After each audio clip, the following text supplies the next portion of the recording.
If you need to cancel a pending transaction on Robinhood, follow these steps to ensure it is done correctly. This guide will help you navigate the process smoothly. Step 1. Open the Robinhood app. Launch the Robinhood app on your mobile device. Ensure you are logged into your account to access your transactions. Step 2. Navigate to your account.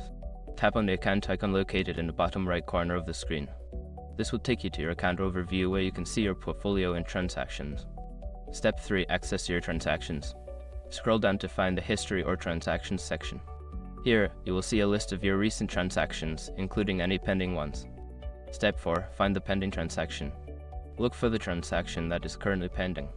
It will typically be marked as pending or in progress. Tap on it to view more details.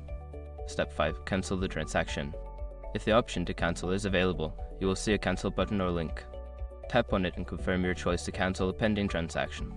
If the option is not available, the transaction may already be too far along to cancel. After following these steps, you should have successfully cancelled your pending transaction. If you encounter any issues, consider reaching out to Robinhood's customer support for assistance.